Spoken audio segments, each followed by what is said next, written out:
السلام عليكم ورحمة الله وبركاته.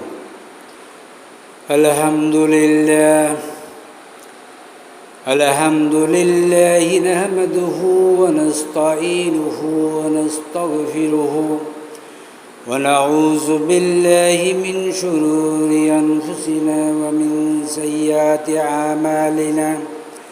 من يهده الله فلا مضل له ومن يضلل فلا هادي له. ونشهد أن لا إله إلا الله وحده لا شريك له.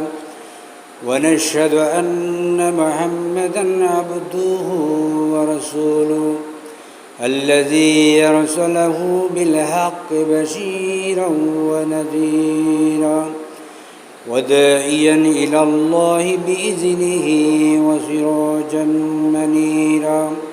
فقد قال الله في كلامه المجيد وفرقان الحميد: أعوذ بالله من الشيطان الرجيم.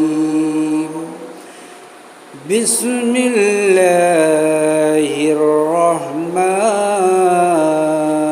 الرحيم.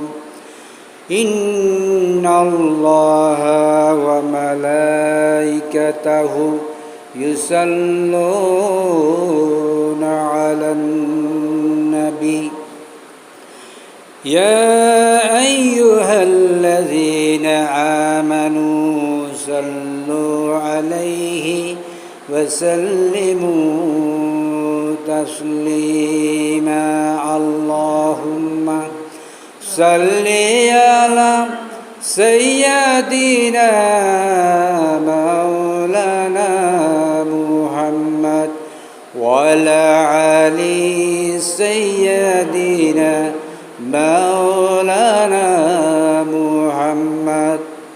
গাছে ছিল বাসে ছিল বনের হরিণে, আবু জেহেল চাচা হয়ে নবীজিকে ছিল না।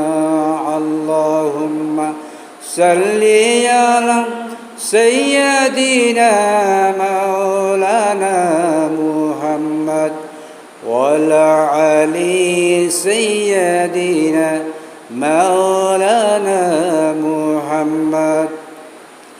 আমরা সবাই অদম পাপী, আপনাকে তো বলিয়া, সেই কারণে রোজ হাসরে আমাদেরকে বলবেন না।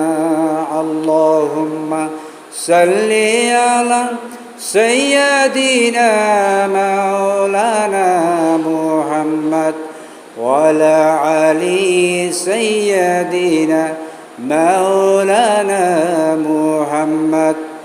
ধন্য ধন্য প্রিয় মুহাম্মদ, ধন্য মাতা আমিনা, ধন্য ভূমি মদিনা।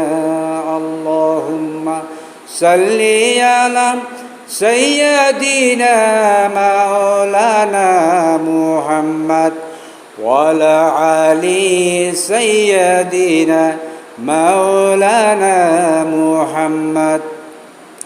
রসুল আমার ভালোবাসা, রসুল আমার আলোর আশা, রসুল আমার প্রেম বিলোহে মূল আলোচনা। রসুল আমার কাজে কর্মে অনুপ্রেরণা, রসুল আমার ভালোবাসা। আল্লাহুম্মা সাল্লি আলা সাইয়্যিদিনা মাওলানা মুহাম্মদ ওয়ালা আলি সাইয়্যিদিনা মাওলানা মুহাম্মদ। বালাগাল উলা বিকামালিহি কাশাফাদ দুজা বিজামালিহি হাসানাতু জামিউ সালিহি সাল্লু আলাইহি ওয়া আলিহি। আলহামদুলিল্লাহ, বছরের প্রথম মাস মুহররম মাস। আজকের এই দিনে পুরা সমগ্র পৃথিবীর ব্যাপার আল্লাহ রাব্বুল আলামিনের পরিকল্পনা শুরু হয়েছে। এ মাস দিয়ে পুরা বছর শুরু, এটাকে মুহররম মাস বলা হয়, যে মাসের অর্থ হচ্ছে সম্মানিত, প্রশংসিত। টোটাল আল্লাহর পুরা পৃথিবীর ব্যাপারে মানুষের যে পরিকল্পনা, তাদের দুনিয়া এবং আখিরাতের কল্যাণ কামনা করার জন্য এই প্রথম মাসের মধ্যে পুরা পৃথিবীর মানুষের জন্য আল্লাহ রাব্বুল আলামিন তার পরিপূর্ণ পরিকল্পনা পৃথিবীর মানুষের জন্য তিনি দিয়েছেন। তার আগে আমি মহান রব্বুল ইজ্জতের উপর শুকরিয়া পেশ করছি। আমরা সবাই বলছি আলহামদুলিল্লাহ। নবী করিম সাল্লাল্লাহু আলাইহি ওয়াসাল্লামের উপর দরুদ ও সালাম, যিনি যার আগমনে পুরা পৃথিবী, পুরা জগৎ সবাই খুশি হয়েছিলেন, তাকে পেয়ে আমরা সবাই আনন্দিত। আর সর্বোত্তম মানুষের জন্য সর্বোত্তম কল্যাণ কামনা করে আজকে মুহররম মাসের ব্যাপারে কিছু কথা বলার চেষ্টা করব।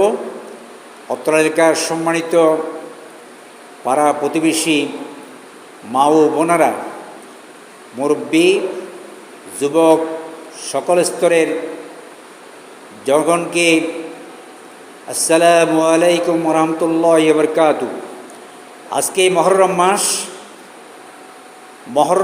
এটা হলো প্রথম মাস আরবি মাসের, যেই মাসের ব্যাপারে আল্লাহ রাব্বুল আলামিন তার পুরা পৃথিবীর মানুষের জন্য অনেক কল্যাণজনক কথাবার্তা তিনি বললেন।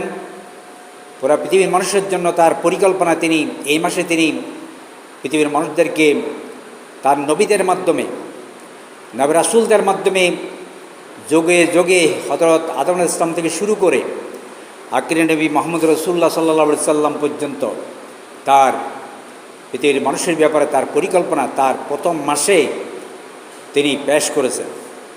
সুতরাং আমি এ মাস সম্পর্কে কিছু কথা বলে আমার বক্তব্য আমি শেষের দিকে যাওয়ার জন্য চেষ্টা করব।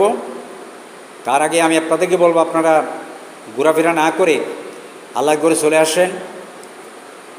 নামাজের আগে কিছু কোরআন এবং হাদিসের কিছু কথা শোনার জন্য আপনাদের প্রতি আকুল আবেদন করব। আমি লম্বা ভূমিকা না গিয়ে আমি সরাসরি কোরআন এবং হাদিসের দিকে গিয়ে মুহররম মাস সম্পর্কে কিছু কথা বলার চেষ্টা করব। এই মুহররম মাসে আল্লাহ রাব্বুল আলামিন পৃথিবীর মানুষকে বলেছিলেন যে এই মাসে আমাদেরকে আল্লাহর পরিকল্পনা হলো পৃথিবীর মানুষেরা কোরআন এবং হাদিস থেকে তারা তাকওয়া অর্জন করবে, পরকালের প্রস্তুতি গ্রহণ করবে। মুহররম মাসে আল্লাহ রাব্বুল আলামিন পৃথিবীর মানুষকে বললেন, তোমাদেরকে আমার প্রথম পৃথিবীর যাত্রা হলো মুহররম মাস থেকে। আল্লাহর পরিকল্পনা এ মাসে পৃথিবীর মানুষকে আল্লাহ রাব্বুল আলামিন বলে দিয়েছেন, তোমাদের পরিকল্পনা আমি তোমাদেরকে নবীদের মাধ্যমে, রাসূলদের মাধ্যমে আমি দিয়ে দিলাম। তোমাদের সে পরিকল্পনা আলোকে তোমাদের ব্যক্তিগত জীবন, পারিবারিক জীবন, রাষ্ট্রীয় জীবন, সকল জীবন, সামাজিক, রাজনৈতিক, অর্থনৈতিক, সাংস্কৃতিক বিভিন্ন জীবনের মধ্যে কোরআন এবং হাদিসের আলোকে তোমাদের জীবন প্রস্তুতি গ্রহণ করে আমার কাছে আসতে হবে। তোমরা যদি এই মাস থেকে আল্লাহর এই পরিকল্পনা থেকে তোমরা যদি প্রস্তুতি গ্রহণ না করো, তাহলে আমার কাছে এসে কোনো লাভ নাই। তোমরা এখানে কবরে, হাসরে, সকল ক্ষেত্রে তোমরা কিন্তু সাংঘাতিক ধরনের বিপদের মধ্যে তোমরা পড়ে যাবে। সুতরাং এই মুহররম মাস এটা হলো পৃথিবীর মানুষের জন্য প্রথম আল্লাহর মাস। এটা সম্মানিত মাস, আল্লাহর কাছে এটা আল্লাহর মাস বলা হয়। সব মাস কিন্তু আল্লাহর মাস, কিন্তু আল্লাহ বিশেষভাবে আল্লাহর নবী বলে দিয়েছেন মুহররম মাসটা হলো আল্লাহর জন্য বিশেষ, কারণ এটা প্রথম মাস। এই মাসের মধ্যে আল্লাহ রাব্বুল আলামিন পৃথিবীর মানুষের জন্য তার পরিকল্পনা সুন্দর করে সাজিয়ে দিয়েছেন। সুতরাং এটা আল্লাহর একটা বিশেষ গুরুত্ব রয়েছে। সুতরাং মুহররম মাসকে আল্লাহর মাস বলা হয়েছে। সুতরাং এই মাসের ব্যাপারে আমি সূরা বাকারার 123 নম্বর আয়াত পরকালমুখী জীবন, পরকালে প্রস্তুতি যদি আমাদের না থাকে, তাহলে আমরা কিন্তু সাংঘাতিক ধরনের বিপদে পড়ে যাব। সুতরাং সূরা বাকারা 123 নম্বর আয়াত, যেখানে আমি মুহররম মাসকে কেন্দ্র করে এই আয়াতটাকে আমি বেছে নিয়েছি, এই আয়াতের আলোকে আমি কিছু কথা বলার চেষ্টা করব। আমরা সবাই বলি, আউযু বিল্লাহি মিনাশ শাইতানির রাজিম, বিসমিল্লাহির রহমানির রহিম, واتقوا يوما لا تجزي نفس عن نفس شيئا ولا يقبل منها عدل ولا تنفعها شفاعة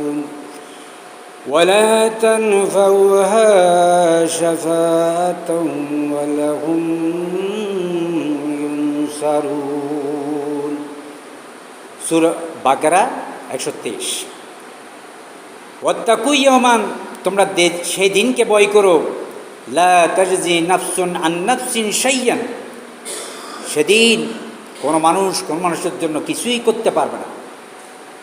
আল্লাহ বলছেন সেদিন কোনো মানুষ কোনো মানুষের জন্য কিছুই করার থাকবে না, যত আপন হোক। আল্লাহ বলছেন ওয়ালা ইউকবালু মিনহা আদলুন, কবুল, ওয়ালা ইউকবালু, কবুল করা হবে না, গ্রহণ করা হবে না কারো পক্ষ থেকে কোনো ধরনের করুণা, দয়া, মায়া গ্রহণ করা হবে না। ওয়ালা তানফাউহা শাফাআতুন, কার পক্ষ থেকে কোনো ধরনের কোনো সুপারিশ গ্রহণ করা হবে না। ওয়ালাহুম ইউনসারুন, তাদেরকে কোনো ধরনের সাহায্য করা হবে না। কারণ সাহায্য, করুণা, দয়া, মায়া যা নিবেন সব পৃথিবীতে নিতে হবে। আল্লাহর কাছ থেকে, নবীর কাছ থেকে, কোরআন এবং হাদিস থেকে শিক্ষা পৃথিবীতে নিতে হবে। পৃথিবীর জিন্দেগি যখন শেষ হয়ে যাবে, তখন আপনি আর সুপারিশ, করুণা, মায়া, মমতা, দয়া, কোনো ধরনের সহযোগিতা, এগুলা কবরে, হাসরে, পুলসিরাতে, মৃত্যুর পরে আপনি আর আশা করতে পারবেন না, তখন আপনার আমল শেষ। সেজন্য যা নিতে হবে আপনাকে পৃথিবীতে নিতে হবে। তো আপনি যদি মসজিদে যদি তাড়াতাড়ি না আসেন, আপনি এই কথাগুলো শুনবেন কেমনে, জানবেন কেমনে? আপনি এখান থেকে জানবেন, জেনে সহজ কথাগুলো যতটুকু মনে থাকে, মনে রাখতে পারেন, এই কথাগুলো আপনার বাড়িতে গিয়ে আপনাদের বউ বাচ্চাদেরকে, ভাই বোনদেরকে, আত্মীয় স্বজনকে, চায়ের দোকানে যখন বসবেন তখন এই সমস্ত কিছু কথাবার্তা ফাঁকে ফাঁকে বলবেন। সবসময় এইগুলো বললে তো আপনাকে মাইন্ড করবে, কিন্তু ফাঁকে ফাঁকে বলে দিবেন। বলে কি করবেন? ওই যে দায়িত্ব থেকে মুক্তি লাভ করতে হবে। সুতরাং এটা হলো কোরআন আয়াত, সূরা বাকারা 123 নম্বর আয়াত। তার মানে মুহররম মাসে আল্লাহ রাব্বুল আলামিন বলতে চাচ্ছে, এই মাসটা হলো আল্লাহর মাস, সম্মানিত মাস। এই মাসটা হলো পৃথিবীর আল্লাহর প্রথম মাস। এই মাস দিয়ে আল্লাহর পৃথিবীর মানুষের ব্যাপারে তার যাত্রা শুরু। তিনি যখন পৃথিবীতে মানুষ সৃষ্টি করার পরিকল্পনা করলেন, প্রাণী চিন্তা করলেন, তখন 18,000 মহলুকার সৃষ্টির মাঝে সব সৃষ্টিগুলো মানুষের প্রয়োজনে সৃষ্টি করা হয়েছে। চন্দ্র থেকে সূর্য থেকে শুরু করে জাগা, জমি, হাঁস, পাতালে, এই গাছগাছালি সব কিছু মানুষের প্রয়োজনে। আর মানুষ এই পৃথিবীর সৃষ্টি মানুষের আনুগত্য করবে, আর মানুষ আনুগত্য করবে আল্লাহর। ভালো করে বুঝে নেন, সূর্য আপনাকে আলো দেবে, চাঁদ রাত্রে আপনাকে আলো দেবে, গাছ আপনাকে ফল দেবে, জমি আপনাকে ফসল দেবে, দিন আপনাকে আলো দেবে, আপনি ইনকাম করার ব্যবস্থা হবে, রাত আপনি ঘুমাতে পারবেন, সারাদিন কাজ করার পরে ক্লান্ত হয়ে যাবেন, রাত দিয়েছে আল্লাহ আপনি যাতে ভালো করে ঘুমাইতে পারেন। এখন আমরা দেখি যে রাত্রে ঘুম না গিয়ে আমরা 3টা-4টা পর্যন্ত আমরা ফুটবল দেখি অথবা অন্য কিছু দেখতেছি। কেন? আমি কি তার পর্যন্ত দেখতে পারি না? আমি রাত 10টা 11টা পর্যন্ত দেখতে পারি, আমি রাত 12টা 2টা 3টে 4টে পর্যন্ত আমি দেখি অনেক মসজিদে নামাজ পড়তে পারছে না, অনেক মসজিদে নামাজ পড়তে পারছে না চিল্লার জন্য। আপনার খেলা দেখছেন, আপনার খেলা দেখেন, শান্তভাবে দেখেন, হইহুল্লা করেন না। আপনাদেরকে বুঝতে হবে আপনারা নিজেরা মুসলমান, পার্শ্ববর্তী মসজিদের মধ্যে ইমাম সাহেব নামাজ পড়িতে পারছেন না আপনাদের চিল্লাচিল্লির জন্য, গোলটা পুড়াচ্ছেন, কেন হইহুল্লা করছেন? আপনার সুন্দর করে বসেন, খেলা দেখেন। তো এইভাবে আপনাকে সহযোগিতা করতে হবে। আপনি যদি একেবারে বেপরোয়াভাবে, লাগামহীনভাবে পশু পাখির মতো যদি আমার চলাফেরা যদি হয়, তাহলে তো আমি তো আর মানুষ থাকবো না। থাকবো? আমি আর মানুষ না, আমি তখন পশু পর্যায়ে চলে যাব। সেজন্য আমাকে এই জিনিসগুলো খেয়াল করতে হবে। সেজন্য এই মহররম মাস, যেই মাসটা হলো আল্লাহর পৃথিবীর মানুষের ব্যাপারে তার পরিকল্পনা, এই মাসে অনেক কিছু। এটা হচ্ছে বিজয়ের মাস। মহররম মাস হলো কি? বিজয়ের মাস। পৃথিবীর মানুষেরা মহররম থেকে যদি শিক্ষা নিতে পারে, তার পরিবার, সমাজ, রাষ্ট্র সকল ক্ষেত্রে তারা বিজয়ী হবে, তারা সফল হবে, তারা কামিয়াব হবে, তারা দুনিয়া এবং আখিরাতে তারা কামিয়াব হবে যদি মহররম থেকে যদি শিক্ষা নিতে পারেন। কারণ পৃথিবীর মানুষের ব্যাপারে যত পরিকল্পনা আছে আল্লাহর, সব কিছু কিন্তু মহররম মাসের মধ্যে দিয়েছেন। কিন্তু রমজান মাসে কোরআন নাজিল হয়েছে, কিন্তু তার যাত্রাটা মহররম থেকে শুরু হয়েছে, কিন্তু রমজান মাসে গিয়ে তার পরিপূর্ণতা লাভ পেয়েছে। কিন্তু আল্লাহর যাত্রাটা কিন্তু মহররম মাস থেকে শুরু, কিন্তু তার পরিপূর্ণতা, Islam is the complete code of life, ইসলাম হলো পরিপূর্ণ জীবন ব্যবস্থা, এটা পরিপূর্ণতা পেয়েছে রমজান মাসে গিয়ে কোরআন, খবর রাতে কোরআন নাজিল করার মাধ্যমে। কথা বুঝতে পারলাম? সেজন্য আমাদেরকে আমাদের জীবনে, পরিবারের, সমাজে, রাষ্ট্রে, সকল ক্ষেত্রে আমাদের সমাজ, আমাদের কলকারখানা, ব্যবসা বাণিজ্য, দোকানপাট সব কিছু কীভাবে চলবে, আমাদেরকে এই মহররম মাস থেকে শিক্ষা নিতে হবে। আজকে 10ই মহররম, আমরা সবাই মুরগি জবাই করে খাচ্ছি, কিন্তু আমরা জানি না এর গুরুত্ব কী। আমরা শুধু ফাতিহার উদ্দেশ্য করে যাচ্ছি, কিন্তু এটার মর্মটা আমরা জানি না। কিন্তু এই মাসটা হলো আল্লাহর প্রথম মাস, পৃথিবীর মানুষের ব্যাপারে আল্লাহ তার পরিকল্পনা সাজিয়েছেন। যদি পরিকল্পনা যদি আমাদের পরিবারের, সমাজের যদি আমরা যদি গ্রহণ না করি, তাহলে আমার চলার পথটা তো ব্যর্থ হয়ে যাবে। আপনি তো বুড়া হয়ে গেলে আপনি আর কোরআন পড়তে পারবেন না। আপনার জীবন যখন শেষ, তখন তো আপনি মসজিদে আসতে পারবেন না। সেজন্য হাত থাকতে, রক্ত থাকতে, শক্তি থাকতে, সামর্থ্য থাকতে আল্লাহর মসজিদকে বুকে ধারণ করেন। আল্লাহ রাব্বুল আলামিন আপনাকে বুকে ধারণ করবে। আপনি যখন মসজিদকে বুকে ধারণ করবেন, আল্লাহর নবী আপনাকে বুকে ধারণ করবে। কবরে, হাসরে, ফুলসিরাতের সকল ক্ষেত্রে আল্লাহ রাব্বুল আলামিন এবং আখিরে নবী আপনাকে উম্মতি করে আপনাকে জান্নাতে নিয়ে যাওয়ার জন্য আল্লাহর নবী নিজে সুপারিশ করবে। কেন করবে? আপনাকে দুনিয়ার জিন্দেগিতে কোরআনের সহযোগিতা করতে হবে, ইসলামের সহযোগিতা করতে হবে, মসজিদের সহযোগিতা করতে হবে। মসজিদের কোনো ক্ষতি হচ্ছে কিনা, আমাদের চিল্লাচিল্লির কারণে মসজিদের কোনো ক্ষতি হচ্ছে কিনা, মসজিদে মানুষেরা নামাজ পড়তে পারছে কিনা, এটা আমাকে দেখতে হবে। এটা যদি করতে না পারেন, কেউ করলে আপনাদেরকে মানা করতে হবে, কেউ যদি করে আপনাদেরকে মানা করতে হবে। এটা যদি সহযোগিতা করতে পারেন, তাহলে আল্লাহ রাব্বুল আলামিন কবরে, হাসরে সকল ক্ষেত্রে আল্লাহ রাব্বুল আলামিন আপনাদেরকে বুকে টেনে নেবেন। আখিরে নবী আপনাকে বুকে টেনে সুন্দর করে আদর করে আপনাকে জান্নাতে নিয়ে যাবেন, সুপারিশ করবেন। বিচারটা দুনিয়াতে করতে হবে। আপনার বিবেক দিয়ে চিন্তা করে দেখেন, আপনি বিচার আল্লাহর কাছ থেকে পাবেন কিনা, নবীর কাছ থেকে সুপারিশ পাবেন কিনা, আপনি নিজে একটু চিন্তা করেন। যাক, আমি অন্যদিকে না গিয়ে আমি এবং আমার আলোচনার দিকে যেতে চাচ্ছি। যেটা বলতে চাচ্ছি, সূরা বাকারা 123 নম্বর আয়াতের মধ্যে আল্লাহ রাব্বুল আলামিন সুন্দর করে বলে দিয়েছেন, واتقوا يوما لا تجزي نفس عن نفس شيئا। সেদিন কোনো মানুষের জন্য কোনো কিছু করার ক্ষমতা রাখবে না। ওয়ালা ইউকবালু মিনহা আদলুন। কোনো মানুষের পক্ষ থেকে কোনো ধরনের আদল কামনা করা হবে না। ওয়ালা তানফাউহা শাফাআতুন। কোনো মানুষের পক্ষ থেকে কোনো ধরনের সুপারিশ গ্রহণ করা হবে না। নিজের বাবা তার ছেলেকে সাহায্য করার সুযোগ পাবে না, নিজের সন্তান নিজের বাবাকে সাহায্য করার কোনো ধরনের সুযোগ থাকবে না সেদিন। নিজের স্ত্রী নিজের স্বামীকে কোনো কিছু করার ক্ষমতা থাকবে না। নিজের স্বামীও নিজের ওয়াইফকে কিছু করতে চাইলে পারবে না। আত্মীয় স্বজন কেউ কারোর জন্য অপেক্ষা করবে না। সবাই নিজে বাঁচার জন্য সবাই ইয়ানফসি করে কিয়ামতের ময়দানে দৌড়াদৌড়ি করতে থাকবে। সেজন্য আল্লাহ রাব্বুল আলামিন বলছেন, ওয়ালা তানফাউহা শাফাআতুন, কোনো ধরনের সুপারিশ গ্রহণ করা হবে না। ওয়ালা হুম ইউনসারুন, তাদেরকে কোনো ধরনের সহযোগিতা করা হবে না, সাহায্য করা হবে না। যত সাহায্য কামনা করেন, যত সহযোগিতা কামনা করেন দুনিয়াতে করতে হবে।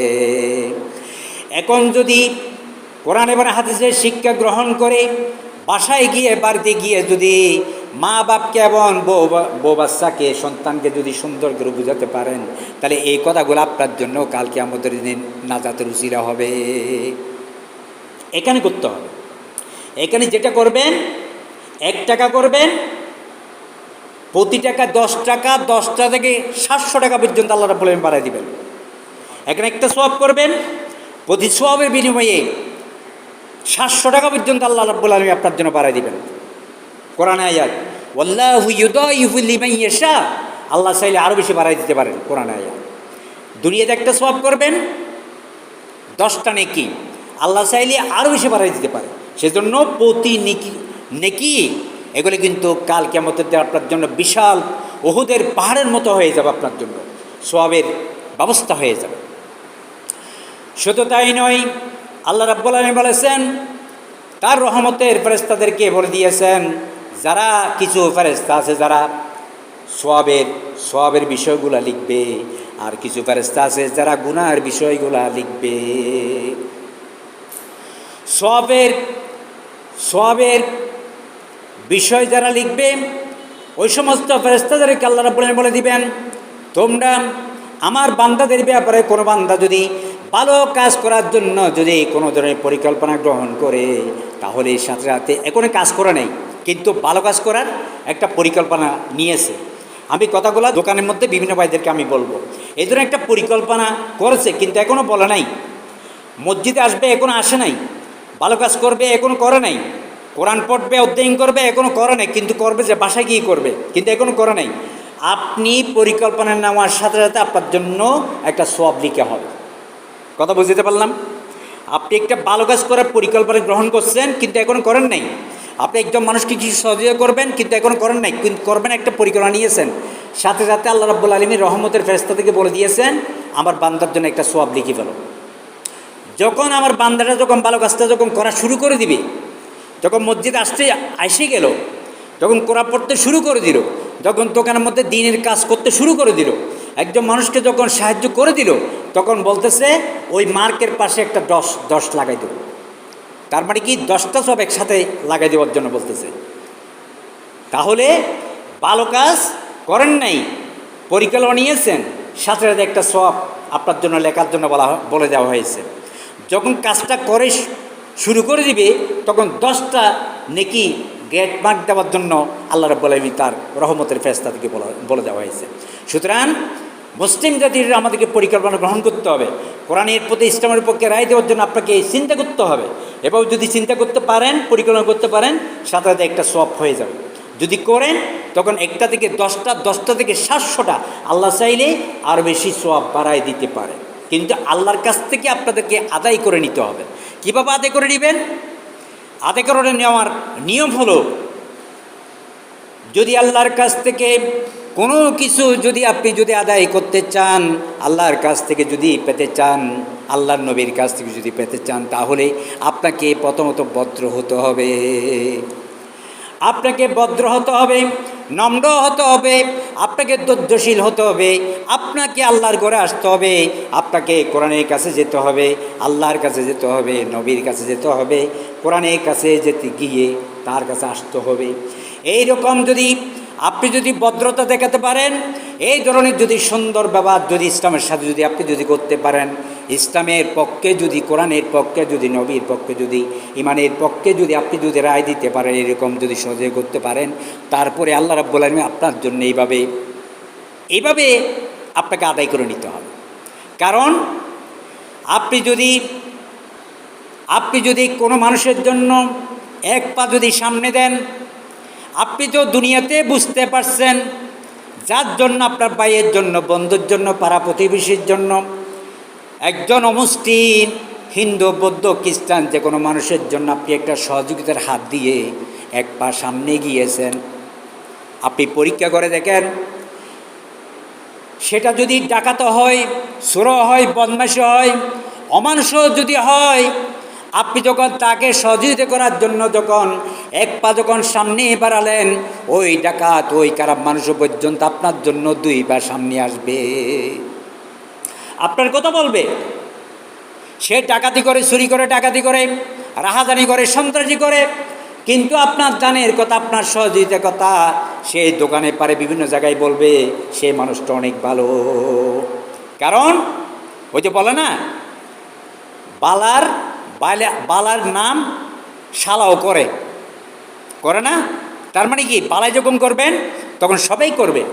তো কারণ বালাই করার জন্য আল্লাহ রাব্বুল আলামিন পৃথিবীতে পাঠানো হয়েছে। কারণ আল্লাহর কি দরকার?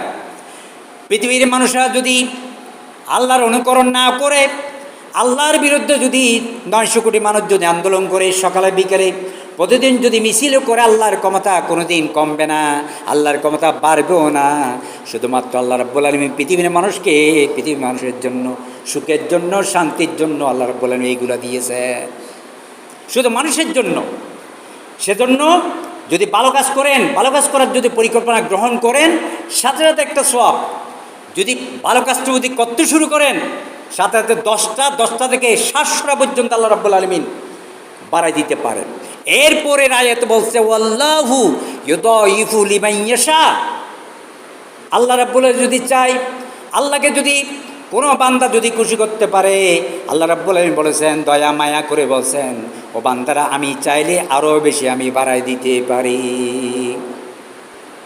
আর যারা গুনার খাতা নিয়ে যে সমস্ত ফেরেশতাদেরকে দায়িত্ব দেওয়া হয়েছে, তাদেরকে নিষেধ করা হয়েছে, ও গুনাহ লিখবে, ও সমস্ত ফেরেশতাদেরকে বলে দেওয়া হয়েছে, খুব সাংঘাতিকভাবে বলে দেওয়া হয়েছে, তোমরা আমার বান্দা যখন, কোনো বান্দা যখন কোনো একটা খারাপ কাজ করার জন্য যখন পরিকল্পনা গ্রহণ করবে, তোমরা তখন সাথে সাথে গুনাহ লিখবে না, তোমরা অপেক্ষা করবে, আমার বান্দার প্রতি তুমি দয়া দেখাবে, তুমি সাথে সাথে লিখবে না। তোমাকে লিখতে বলছি বলে তুমি সাথে সাথে লিখে দেবে না। কারণ আমার বান্দা যায় কোনো গুনাহ করে নাই, কিন্তু গুনাহ করব বলছে, চুরি করব বলছে, কিন্তু এখনো পর্যন্ত করে নাই, এখনো পর্যন্ত করে নাই। ওই সমস্ত ফেরেশতাদেরকে বলা দেওয়া হয়েছে, আমার বান্দা যখন ওই কাজটা যখন করবে, করার পরে তুমি গুনাহ লেখার জন্য চেষ্টা করবে, এর আগে তুমি গুনাহ লিখবে না। এরপর আল্লাহ রাব্বুল আলামিন ফেরেশতাদেরকে আরও নিষেধ করা হয়েছে, গুনাহ করে ফেলছে, সকালে গুনাহ করছে, বিকাল পর্যন্ত অপেক্ষা করে এখনো পর্যন্ত গুনাহ লিখবে না। কারণ সকালে লিখছে, আমার বান্দা হয়তো বিকেলে তওবা করতে পারে, আমার বান্দা সকালে অপরাধ করে ফেলছে, বিকালে তওবা করতে পারে। আর গুনাহ খাতা লেখার ফেরেশতাদেরকে নিষেধ করা হয়েছে, তোমরা এখনো পর্যন্ত লিখবে না, আমার বান্দা তওবা করে কিনা আমি একটু দেখি। বিকেলে যদি কেউ গুনাহ করে, তারপর দিন অপেক্ষা করার জন্য বলা হবে। রাত্রে যদি কেউ গুনাহ করে, গভীর রাত পর্যন্ত অপেক্ষা করবে, আমার বান্দা হয়তো আমার কাছে মন চড় করে, দয়া করে, মায়া করে আমার কাছে, আমার ঘরে এসে কান্নাকাটি করতে পারে। সুতরাং তোমরা এখনো পর্যন্ত গুনাহ লিখবে না। 2 দিন যাওয়ার পরে তারপর আল্লাহ রাব্বুল আলামিন ফেরেশতাদেরকে বলবে, তোমরা এখন লেখো। এরপরও গুনাহ করার পরে, গুনাহ করতে করতে আপনি যদি কাতার মধ্যে লেখা হয়ে গেছে, গুনার ঘাটতি হয়ে গেল বিশাল, ওহদের পাহাড়ের মতো আপনার গুনাহ হয়ে গেছে, গুনাহ হয়ে গেল, আল্লাহ রাব্বুল আলামিন তারপরও বান্দাদেরকে বলতেছে, তোমরা মাপ চাও আমার কাছে, তোমরা আমার কাছে মাপ চাও, আমার কাছে আসো, আমার কাছে এসে তোমরা মাপ চাও। আমার বান্দা একেবারে মালাকুল মত আপনার কাছে আসা পর্যন্ত আপনাকে ক্ষমা চাওয়ার জন্য সুযোগ দেওয়া হয়েছে, কিন্তু মালাকুল মত যখন আপনার কাছে যখন চলে আসবে, তখন আর মাপ চাওয়ার সুযোগ থাকবে না। এই যে গড়গড় একটা আরবি শব্দ, এটা হাদিসের ভাষা। কোনো মানুষের যখন ঝগড়া শুরু হয়ে যায়, গড়গড় শব্দ যখন চলে আসে, তখন আর তওবা কবুল হবে না, এটা টাইম শেষ। গড়গড়ানি আসার আগে আপনাকে তওবা করে ফেলতে হবে। গড়গড় যখন চলে আসবে, তখন আর তওবা কবুল হবে না। সেজন্য আল্লাহ রাব্বুল আলামিন মানুষ অপরাধ করতে করতে পাহাড় পরিমাণ অপরাধ করলো, যদি আপনি আল্লাহর কাছে ভালো করে সুন্দর করে নিজেকে নম্র করে যদি বলতে পারেন, তাহলে আল্লাহ রাব্বুল আলামিন আপনার জিন্দেগির সমস্ত গুনাহ কথাগুলো আপনার কুন ফায়া কুন বলবে। আল্লাহ যদি অর্ডার করে সব পানি হয়ে যাবে একেবারে। মায়ের পেট থেকে যেভাবে একটা শিশু আসলে যেমন তার যেমন কোনো অপরাধ থাকে না, ঠিক আল্লাহ রাব্বুল আলামিন যদি চায় আপনাকে, যদি আপনি যদি আল্লাহকে যদি খুশি করতে পারেন, নবীকে যদি রাজি করতে পারেন, তাহলে এরকম পাহাড় পরিমাণ গুনাহ, এরকম সাগর পরিমাণ গুনাহ আল্লাহ রাব্বুল আলামিন একটা নিঃশ্বাসের মধ্যে ফিনিশ করে দিবে। শুধু তাই নয়, সেজন্য আল্লাহ রাব্বুল আলামিন বলছেন, আল্লাহ রাব্বুল আলামিনের উপরে তাওয়াক্কুল করতে হবে। আল্লাহ রাব্বুল আলামিন যদি আল্লাহ রাব্বুল আলামিনের উপর যদি আমরা যদি ভরসা না করি, তাহলে আল্লাহ রাব্বুল আলামিন যদি আল্লাহ রাব্বুল আলামিনের উপর যদি আমরা যদি ভরসা না করি, তাহলে এটা তো আর হবে না। সূরা হজের মধ্যে আল্লাহ রাব্বুল আলামিন বলেছেন, সূরা হজের ৭৮ নম্বর আয়াতে বলছেন, হুয়া মাওলাকুম ফানি'মাল মাওলা ওয়া নি'মান নাসির। সূরা হজ ৭৮ নম্বর আয়াত। তিনি কে? আল্লাহ রাব্বুল আলামিন বলছেন, পৃথিবীর মানুষদেরকে শিখাই দিলেন এই দোয়াগুলা, তোমরা গুরু আমাকে এই দোয়াগুলো করো, আমি তোমাদের জিন্দেগির অপরাধগুলো আমি ক্ষমা করে দেবো। আল্লাহ রাব্বুল আলামিন সূরা হজের মধ্যে ৭৮ নম্বর আয়াতের মধ্যে বলছেন, হুয়া মাওলাকুম, তিনি তোমাদের মৌলা, তিনি তোমাদের অভিভাবক, তিনি একমাত্র তোমাদের মালিক। দেখেন, এই সূর্যের আলো 900 কোটি মানুষ একইভাবে সমানভাবে ভোগ করে যাচ্ছে, কেউ কম পাচ্ছে না, কেউ বেশি পাচ্ছে না, এরকম না। আমরা এরকম মনে করি পৃথিবীর মধ্যে সবথেকে সন্ত্রাসী রাষ্ট্র, জুলুমবাজ রাষ্ট্র হলো আমরা ইসরায়েল তো আমেরিকাকে মনে করি, কিন্তু সূর্যের আলো কি আমেরিকা এবং ইসরায়েলের মধ্যে কি কম পাচ্ছে? পানি, সম্পদ বলেন, সব সম্পদগুলা পৃথিবীর 900 কোটি মানুষের জন্য ডাকাতও ডাকাতি করার সময় আল্লাহকে ডাকতেছে, কিন্তু অপরাধ সেটা তো আর সে বুঝতেছে না, সেই বলকাহিনী জীবনের মধ্যে সে ডুবে গেছে, আর বের হতে পারছে না। আর কিছু সমস্যা আছে, সব দোষ তার উপর ফেলে দিয়ে কোনো লাভ নাই। একজন চোর, ডাকাত, বদমাইশ, রাহাজানি, সন্ত্রাসী, তাদের উপর পুরোপুরি দোষ দিয়ে লাভ নাই। কিন্তু সরকারের এখানে অনেক দায়িত্ব রয়েছে। সরকারকে পুরা পৃথিবীর পুরা দেশের মানুষদেরকে দেখতে হবে। ডাকাতকে আগে সুযোগ দিতে হবে, চোরকে আগে সুযোগ দিতে হবে। 1 বার 2 বার 3 বার, 1 মাস 2 বার 3 মাস জেলখানার মধ্যে রেখে তাকে প্রশিক্ষণ দিতে হবে। প্রশিক্ষণ দেওয়ার মাধ্যমে যে নামাজ পড়ে না তাকে জেলখানার মধ্যে নিয়ে সুন্দর করে তাকে আলেম ওলামা নিয়ে ওখানে মসজিদ স্থাপন করে সেখানে তাকে এই শিক্ষাগুলো তাকে দিতে হবে। 1 বছর 2 বছর দেখার পরে তারপর আপনি শাস্তি দিতে পারবেন।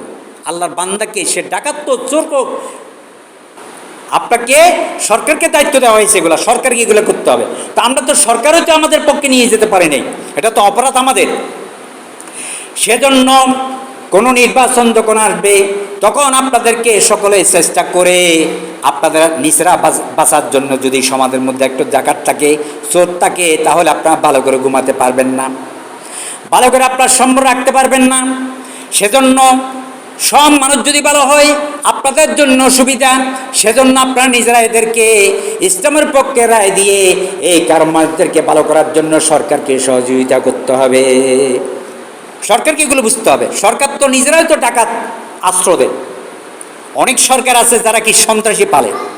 অনেক সরকারে, আমাদের দেশের কথা বলবো না, পৃথিবীর অনেক রাষ্ট্র আছে। এই যে ফিলিস্তিনের মধ্যে যে অত্যাচার করা হচ্ছে, নির্যাতন করা, মানুষকে মারা হচ্ছে, এরা তো সন্ত্রাসীর মাধ্যমে মারা হচ্ছে, ঠিক কিনা? এটা তো দিনের দুপুরে সন্ত্রাসী তৈরি করে ইসরায়েল এবং আমেরিকা কিছু সন্ত্রাসী সেনাবাহিনী তৈরি করে, না হয় কিভাবে একজন মহিলাকে, একজন যুবতী মেয়েকে কীভাবে উলঙ্গ করে তাকে নির্যাতন করতে পারে। এটা তো সন্ত্রাসের পক্ষে সম্ভব। এটা তো একজন ভালো মানে একজন সৈনিককে এই কাজটা করতে পারে না।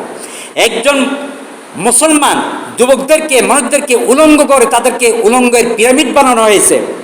এই ইসরায়েল এবং আমেরিকার কিছু কারাগারের মধ্যে এই দৃশ্য দেখা যায়। আমরা ইরাকের মধ্যেও দেখেছি। এটা কারা করতে পারে? এটা তো পৃথিবীর সবথেকে খারাপ সৈনিকেরা করতে পারে, কারণ এগুলো করার জন্য ইসরায়েলের প্রধানমন্ত্রী এবং আমেরিকার প্রধানমন্ত্রী তাদেরকে নির্দেশ দিয়েছে। কারণ বলে যে মুসলমানদেরকে এভাবে শিক্ষা না দিলে মুসলমানরা আমাদের ব্যাপারে নত হবে না, কারণ পিটাইয়া তাদেরকে এইভাবে নত করতে হবে। সুতরাং আমাদেরকে এই জিনিসগুলো বুঝতে হবে। আপনার যদি মসজিদেও যদি না আসেন, এই কথাগুলো শিখবেন কেমনে? আমি তো যা বলতেছি, আমি তো বাপদাদার কিচ্ছা কাহিনী বলার জন্য এখানে আসি নাই। আমি কি এতক্ষণ কথা বললাম, একটা কথা কি আমার মা বাবার ব্যাপারে কথা বললাম? না, এটা আমি বলতে পারি না। এটা রসুলের মিম্বর, এটা কিন্তু আমার মিম্বর না, এটা রসুলের মিম্বর। মিম্বরে দাঁড়িয়ে দাঁড়িয়ে আল্লাহ নবীরা, পৃথিবীর লক্ষ লক্ষ নবীরা এই মিম্বরের মধ্যে দাঁড়িয়ে দাঁড়িয়ে পৃথিবীর মানুষদেরকে কোরআন এবং হাদিসের কথা বলেছেন, আল্লাহর কথা বলেছেন, নবীদের কথা বলেছেন। এখানে বাপ দাদার কোনো কিচ্ছা কাহিনী বলার কোনো অধিকার কোনো আলেমকে, কোনো ইমামকে দেওয়া হয়নি। এখানে আমার বাপ দাদার কিচ্ছা কাহিনী বলতে পারবো না, আমাকে অবশ্যই কোরআন এবং হাদিস থেকে কথা বলতে হবে। তাহলে এই মিম্বরের মধ্যে দাঁড়ানোর ব্যবস্থা হয়তো আমার হবে। তারপরে আমি আল্লাহর পক্ষে আমার কথা মতো ভুল ভ্রান্তি থাকতে পারে, সেজন্য আমি ভুলটা আপনাকে গ্রহণ করবেন না, ভালোটা আপনাকে গ্রহণ করতে হবে। সুতরাং আমি আপনাদেরকে যেটা বলতে চাচ্ছি সেটা কি, সূরা হজের ৭৮ নম্বর আয়াতের মধ্যে বলছেন হুয়া মাওলাকুম, তিনি আমাদের মালিক। হুয়া মৌলা, মাবুদ তুমি আমার মালিক। এভাবে নম্র হয়ে, ভদ্র হয়ে, যদি সুন্দর হয়ে আপনি যদি আল্লাহর ঘরে যদি আসতে পারেন, ভদ্রভাবে যদি বসতে পারেন, সুন্দর করে যদি নিজের অপরাধকে যদি স্বীকার করেন, কিন্তু একটি হিসাব আপনার ঠিকভাবে করবেন, সেটা কি, নিজের অপরাধকে স্বীকার করবেন। আল্লাহর কাছে আল্লাহ বেশি খুশি হয়, আল্লাহ সবচেয়ে বেশি খুশি হয় ওই বান্দার উপর যে বান্দা গুনাহ করতে করতে পাহাড় পরিমাণ গুনাহ করে ফেলছে, দুনিয়া সম পরিমাণ গুনাহ করে ফেলছে, যখন সে নম্র ভদ্র হয়ে যখন আল্লাহর কাছে যখন কান্নাকাটি করে, তখন আল্লাহ বলতেছে, তখন আমার গুনার দিকে আমার চোখ পড়ে না, তখন তোমার আমার চোখের তুমি সাদা দাড়ি নিয়ে যে তুমি আমার কাছে যে কান্নাকাটি করতেছ, এটার দেখে তোমার গুনার কথা আমি পুরাটা ভুলে যাই, তখন আমি তোমাকে মাফ করে দিই। সেজন্য আল্লাহর ঘরে আসবেন, আল্লাহর ঘরে দীর্ঘক্ষণ বসবেন, বসে আল্লাহর কাছে এভাবে চাইবেন, নম্র হয়ে, ভদ্র হয়ে, নরম হয়ে চাইবেন, আল্লাহ তুমি যদি না করো, তুমি যদি আমাকে মাফ না করো, আমার তো আর কেউ নেই। হুয়া মৌলা, হুয়া মৌলা কোন, তুমি আমার মৌলা, তুমি আমার মৌলা, তুমি ছাড়া আর কেউ নাই। তুমি যদি আমাকে মাফ না করো, তাহলে আমার তো বাঁচার আর কোনো রাস্তা নাই, আমি তো আর কোনো কিছু করতে পারবো না। তুমি দয়া করে, মায়া করে তুমি আমাকে মাফ করে দাও। হে আল্লাহ, আমি তো না বুঝে শয়তানের ধোঁকায় পড়ে আমি তো অপরাধ করে ফেললাম, আমি বড় একটা অপরাধ করে ফেলছি, আমি শয়তানের ধোঁকায় পড়ে করে ফেলছি। মামুদ, আমি আর জীবন আর করবো না।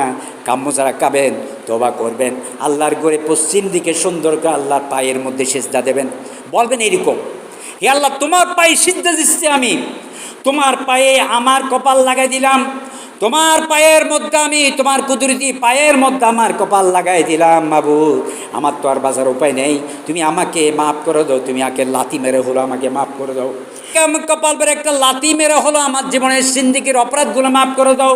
তুমি আমি গুনার অপরাধ নিয়ে, গুনার বোঝা নিয়ে আমি যাতে কবরে না যাই, সেই ব্যবস্থা তুমি করে দাও। এরকম করে যদি ভিক্ষুকের মতো হয়ে যদি আল্লাহর কাছে যদি বুঝতে পারেন, আল্লাহ রাব্বুল আলামিন এত নিষ্ঠুর নয় যে আল্লাহ নিজে বলছেন, কোন বান্দা আছো আমার থেকে চাইছো, আমি তোমাদেরকে মাফ করে দিব। সেজন্য বলবেন কি, হুয়া মাওলাকুম, তুমি আমাদের মৌলা। ফানিয়ামাল মাওলা ওয়ানিয়ামান নাসির, কোরআন আয়াত। ফানিয়ামাল মাওলা, তিনি কত চমৎকার উত্তম মৌলা, তিনি কতই ভালো মৌলা, যার ক্ষতি করার পরেও, যাকে গালি দেওয়ার পরেও তিনি বলতে, তোমরা আমার কাছে মাপ চাও। ওয়ানিয়ামান নাসির, কত চমৎকার সাহায্যকারী তিনি। দেখেন, তাহলে আপনাদেরকে আমার এই সংক্ষিপ্ত কথাগুলো একটু বুঝে নিতে হবে। সুতরাং আমি আপনাদেরকে যেটা বলতে যাচ্ছি সেটা কি, এই মহরম মাস, আজকে মহরমের 10 তারিখ, আমরা সবাই ফাতিহা নিয়ে ব্যস্ত, করা ভালো কাজ, কিন্তু করবেন, কিন্তু মহরমের আল্লাহর যে পরিকল্পনা সেটা আপনাকে গ্রহণ করতে হবে। আপনি শুধু ফাতিহা দুরূদ নিয়ে ব্যস্ত, রুটি গোস্ত নিয়ে ব্যস্ত, কিন্তু আল্লাহর নাম, রসুলের এই মাসের যে মর্যাদা, সেটার ব্যাপারে আপনার কোনো খবর নাই, তাহলে আপনার এই মুরগি, এই ফাতিহা দুরূদ এগুলো আল্লাহর কাছে কোনো কবুল হবে না। কবুল হবে কিভাবে? একটু দেখেন, মহরম মানে কি সম্মানিত মাস, এটা হলো আরবির প্রথম মাস, এটা হলো আল্লাহর পৃথিবীর মাসের ব্যাপার আল্লাহর যাত্রা শুরু। যাত্রার মধ্যে আল্লাহ রাব্বুল আলামিন, মহররম মাসের মধ্যে আল্লাহ রাব্বুল আলামিন পুরা পৃথিবীর মানুষের জন্য, তাদের পরিবার, সমাজ, রাষ্ট্র কীভাবে চলবে সেজন্য পুরা পরিকল্পনা আল্লাহ রাব্বুল আলামিন এই মহররম মাসের মধ্যে আল্লাহ রাব্বুল আলামিন পৃথিবীর মানুষের জন্য দিয়েছে। এই মাস থেকে, মহররম মাসকে আল্লাহর মাস বলা হয়। মহররম মাস হলো এটা কি? আল্লাহর মাস, হাদিসের কথা। অন্যান্য মাসও আল্লাহর মাস, সব মাস আল্লাহর মাস, কিন্তু মহররম মাসটা এটা বিশেষভাবে আল্লাহর মাস বলা হয়েছে হাদিসের মধ্যে। এই মাসের মধ্যে কত কিছু হয়েছে আপনারা কি জানেন? কারবালা হয়েছে আল্লাহ রসুলের ইন্তেকাল আরও 50 বছর পরে। একটু ভালো খেয়াল করেন, 680 খ্রিস্টাব্দে কারবালা হয়েছে।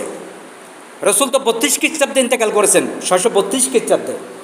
তার আরও 50 বছর পরে কারবালার ময়দানে ইমাম হোসেনকে শাহাদাত বরণ করা হয়েছে 72 জন। 40 জন পুরুষ, বাকি শিশু সহ বাকিরা মহিলা। 40 জন পুরুষ, বাকি শিশু কয়জন, বাকিরা মহিলা, টোটাল 72 জন। এই ঘটনা ঘটছে 680 অথবা 82 ভাবে ঘটনাটা ঘটছে। এই যে যখন কবাতে আসলো 50 বছর পরে আমরা যে কারবালার মহরম যে পাতিয়ে নিয়ে ব্যস্ত, এটা আমরা কারবালাকে স্মরণ করি না। এটা রসুলের ইন্তেকালের 50 বছর পরে মহরমে এই পাতিয়াটা আমরা পালন করতেছি, কিন্তু মহরমের যে আলাদা যে গুরুত্ব আছে সেটা আমরা খেয়াল করি না। কিভাবে? দু একটা উদাহরণ দিই আপনাদেরকে। দু একটা উদাহরণ, যেমন প্রথম মানুষ হযরত আদম আলাইহিস সালাম, তিনি যখন আল্লাহ রাব্বুল আলামিন তাকে এবং তার ওয়াইফকে যখন জান্নাতে দিলেন, সুন্দর করে বললেন, ও আমার আদম, ও আমার হাওয়া, তোমরা স্বামী স্ত্রী দুইজনে জান্নাতে এই এরিয়ার মধ্যে তোমরা ঘুরো, এখান থেকে যত নাচ নিয়ামত আছে, ফল ফুল আছে, সব কিছু তোমরা ভোগ করো আর আমার কথা স্মরণ করো। জান্নাতের সব নাচ নিয়ামত তোমরা ভোগ করো আর আমাকে বলবে না, আর ওই শয়তানের কপ্পরে পড়বে না, ওই গুন্দুমগুলা গাছের পাশেও যাবে না, ওই গাছ থেকে তোমরা কোনো ফল ভোগ করবে না।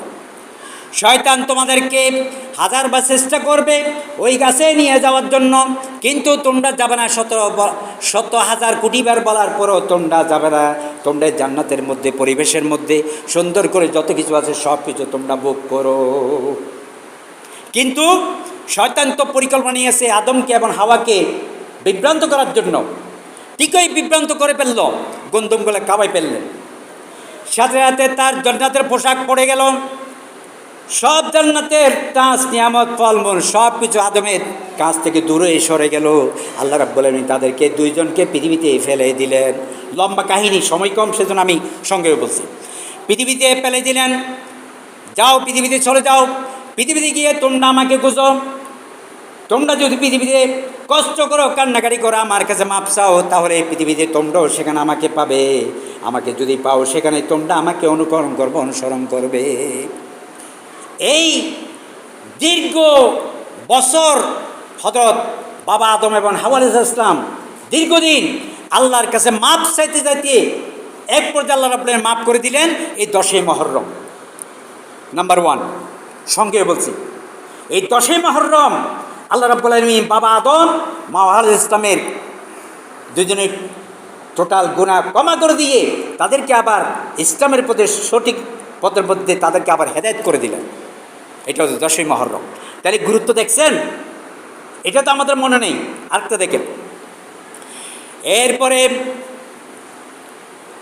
হযরত নূহ আলাইহিস সালাম যখন তার জাতিরা 900 বছর তিনি দেশের মানুষকে তিনি ইসলামের পথে ডাকলেন, রাত্রে ডাকলেন, দিনে ডাকলেন।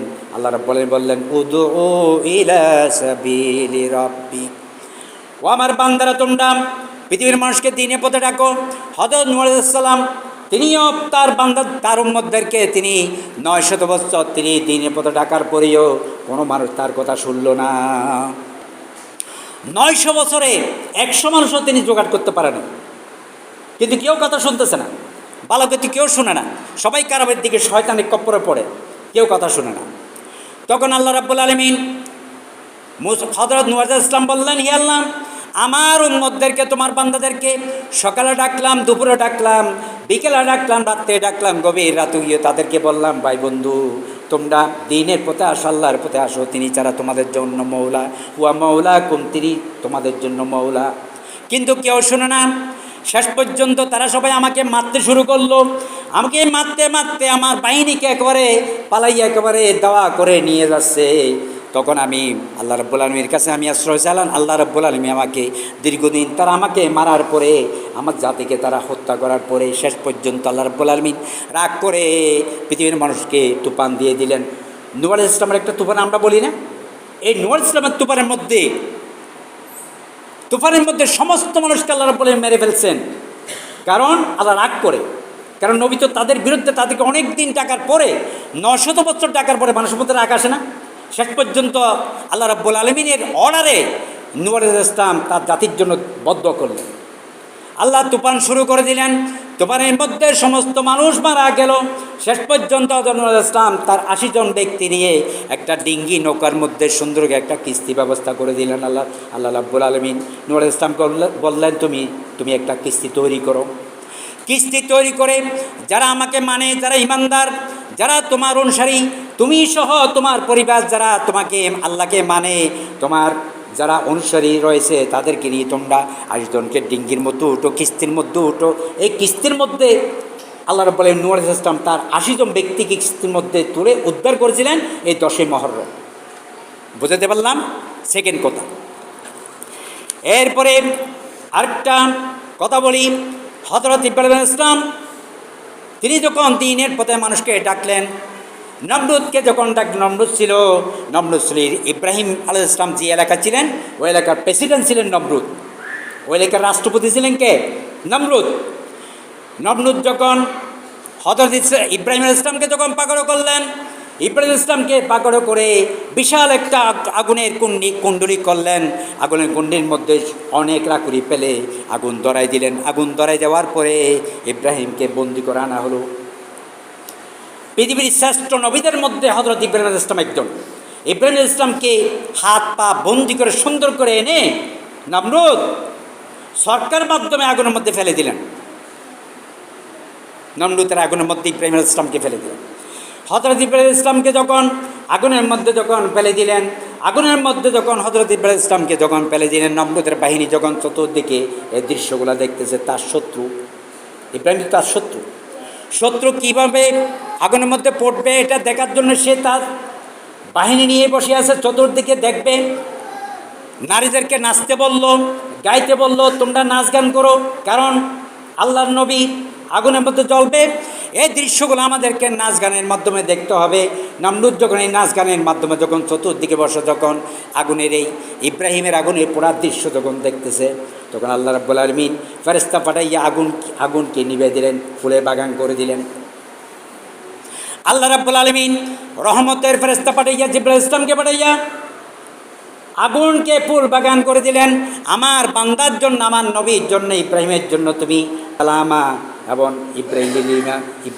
ইব্রাহিমের জন্য একেবারে ঠান্ডা হয়ে গেল আগুন, একবার ফুল বাগান হয়ে গেল। ফুল বাগানের মধ্যে দোলার মতো করে সুন্দর করে বাসর করে বসে আছে হযরত ইব্রাহিম। এরপরে আগুন জিজ্ঞাসা করলো, ও নমরুদ, আমি জ্বালাতে পারি না এরকম না, তুই এবং তোমার বাহিনী সবাই যদি আগুনের মধ্যে যদি জাপ দাও, তোমাদেরকে তোদের গোষ্ঠী সহ জ্বালাইয়া পরে বর্ষ করে দেব। কিন্তু আমি আল্লাহর বান্দা, আল্লাহর নবীকে আমি একটা পশম জ্বালার ক্ষমতা রাখি না। কারণ মানুষ যেভাবে আল্লাহর গোলামি করে, আমরা আগুনও আল্লাহর গোলামি করি। আল্লাহর অর্ডার ছাড়া আমরা একটা কাজ করতেই পারবো না। সুতরাং আমি সময় সংক্ষেপে আপনাদেরকে বলতে যাচ্ছি, ইব্রাহিম আলাইহিস সালামকে নমরুদের আগুন থেকে রক্ষা করেছিলেন এই 10ই মুহররম। এই 10ই মুহররম হযরত ইব্রাহিম আলাইহিস সালামকে নমরুদের আগুন থেকে আজকের দিন উদ্ধার করেছিলেন। এইরকম করে শত শত নবীদের কাহিনী রয়েছে, একটা দুইটা নয়, সব ঘটনাগুলো ঘটেছে আল্লাহ রাব্বুল আলামিন 10ই মুহররম। সুতরাং 10ই মুহররমের অনেক গুরুত্ব আছে। সেজন্য পৃথিবীর মানুষের জন্য আল্লাহ রাব্বুল আলামিন মুহররম মাসের মধ্যে যে পৃথিবীর মানুষ পরিবার, সমাজ, রাষ্ট্র চলার জন্য যে পরিকল্পনা দিয়েছেন, সেই পরিকল্পনা যদি আমরা গ্রহণ করতে না পারি, সেই পরিকল্পনা যদি আমরা গ্রহণ করতে না পারি, তাহলে এই মুহররমের এই মহরম আমাদের জন্য কোনো কাজে আসবে না, কোনো কাজে আসবে না, এই মহরম থেকে আমাদেরকে শিক্ষা নিতে হবে। কিন্তু আমরা জানি কোনটা? আমরা জানি শুধু কারবাল্লা। কারবাল্লার ঘটনা করছে 680 খ্রিস্টাব্দে, তার মানে রসুল ইন্তেকালে আরও 50 বছর পরে। এরপর থেকে আমরা কারবালা মহরমের এই পাতিয়াটা আমরা করে যাচ্ছি। এর আগে কিন্তু এইগুলো ছিল না। কিন্তু ওটাও কিন্তু আমাদের কাছে অনেক গুরুত্ব। কেন? 10ই মহরম কারবালার ঘটনা আমাদের জন্য অনেক গুরুত্ব। কেন গুরুত্ব? রসুলের আপন নাতি এমন কলিজার টুকরা কারবালার ময়দানে 72 জন ব্যক্তি তাদেরকে কুপার গভর্নর করে নাম করে আবদুল্লাহ বিন জিয়াদ। কুপার গভর্নর ছিলেন আবদুল্লাহ বিন জিয়াদ। আবদুল্লাহ বিন জিয়াদ ষড়যন্ত্র করে, চক্রান্ত করে হযরত ইমাম হোসাইনকে কুপার গভর্নর বানাবো, খলিফা বানাবোর নাম দিয়ে কুবাবাসীরা সুন্দর করে ইমাম হোসেনকে ওখানে দাওয়াত দিলেন। ইমাম হোসেনও বুঝতে না পেরে, বুঝতে পারে নাই, ভালো মানুষের মতো করে তাদেরকে রাখছে। 72 জন নারী পুরুষ, 40 জন পুরুষ আর 32 জনের মধ্যে কিছু শিশু, ছোট বাচ্চা, দুধের বাচ্চা পর্যন্ত, সব মিলে 32 জন মহিলা শিশুসহ আর 40 জন হল পুরুষ। তাদেরকে চক্রান্ত করে, ষড়যন্ত্র করে কুবাবাসীরা নিয়ে গিয়ে আবদুল্লাহ বিন জিয়াদ ষড়যন্ত্র করে 6000 সৈন্য পাগলা কুকুরের মতো করে, দুর্ধর্ষ সেনাবাহিনী আমেরিকা এবং ইসরায়েলের মতো করে ওইরকম বাহিনী পাঠিয়ে দিয়া আবদুল্লাহ বিন জিয়াদ বলছে ইমাম হোসেনকে আমি যেভাবে হোক আমি চাই, মরা হোক জিন্দা হোক, টুকরা টুকরা করে হোক, তার বাহিনীকে নাস্তে নাবুদ করে দিয়ে ইমাম হোসেনকে তোমরা তবে হত্যা করে আমার কাছে নিয়ে আসতে হবে। এরকম করে পাগলা কুকুরদেরকে 6000 সৈন্যকে অর্ডার করে দিলেন। আপনারা নিজেরা বলেন, 6000 সৈন্যের সামনে 72 জন ব্যক্তি কি পারবে? 6000 সৈন্য তো ভাই মাস করলে তো পায়ের মধ্যে পিষ্ট হয়ে এই 72 জন মানুষ এমনি মারা যেতে পারে, যাবে না? শেষ পর্যন্ত এই 10ই মহরম সকালে যুদ্ধ শুরু হয়ে গেছে। ইমাম হোসেনকে তারা বলল আনুগত্য করো, মাথা নত করো। ইমাম হোসেন বলছে আমি যে নবীর, জাকির নবীর আমি তার নাতি, এবং তার নবী আমার নানা থেকে আমি যে ইসলাম শিখলাম, যে আল্লাহর শিক্ষা আমি পেলাম, যে কোরআন হাদিসের মাধ্যমে আমার পরামর্শভিত্তিক কোরআন হাদিসের মাধ্যমে সমাজ চলবে, আমি তোমার কাছে রাজতন্ত্রের কাছে আমি মাথা নত করতে পারবো না। তিনি যখন তাদের কথা মানলেন না, তখন তারা তাকে নিক্ষেপ করতে করতে তাকে ফেলে দিলেন। দুপুরের মধ্যে 40 জন পুরুষ শেষ। এরপরে দুপুরের পরে ইমাম হোসেনকে তারা হত্যা করলো। এভাবে 72 জন ব্যক্তিকে তারা নৃশংসভাবে, খুব করুণাভাবে হত্যা করে এইভাবে কারবালার ঘটনা ঘটেছে। সেজন্য এই ঘটনা আমাদের জন্য খুবই মর্মান্তিক। আমি আপনাদেরকে বলতে চাচ্ছি, আদম আলাইহিস সালাম থেকে শুরু করে মহরমে যত ঘটনা ঘটছে সব ঘটনা আমাদেরকে জানতে হবে। শুধু কারবালা নিয়ে পড়ে থাকলে হবে না। কারবালা আমাদের জন্য একটা আদর্শতর একটা বিষয়, কিন্তু আমাদেরকে জানতে হবে, সব কিছু শিখতে হবে। ইমাম হোসেন যেভাবে এই রাজতন্ত্রের কাছে মাথা নত না করে জালেম কাফের মুশরিকদের কাছে, এই অন্যায়কারীর কাছে যেমন মাথা নত করো নাই, আমরা কারা কাছে মাথা নত করবো না। আমাদেরকে কোরআন এবং হাদিস থেকে শিক্ষা দিতে হবে। সুতরাং আমি আর দীর্ঘ আলোচনা না করে, যেহেতু টাইম শেষের দিকে, আমি আর কথা না বলে, অনেক লম্বা বিষয় কিন্তু বলতে পারলাম না। আর যদি সুযোগ হয় আমি মহরমের আরও কিছু বিষয় আছে যেগুলো আপনাদের সামনে বলবো। সেজন্য আমি আপনাদেরকে বলতে আসছি, সেটা কি? সেটা হলো হুয়া মৌলাকুম, তিনি আমাদের মৌলা, ওয়ানিয়ামাল মৌলা ওয়ানিয়ামাল নাসির, তিনি একমাত্র মৌলা, তিনি আমাদের মালিক।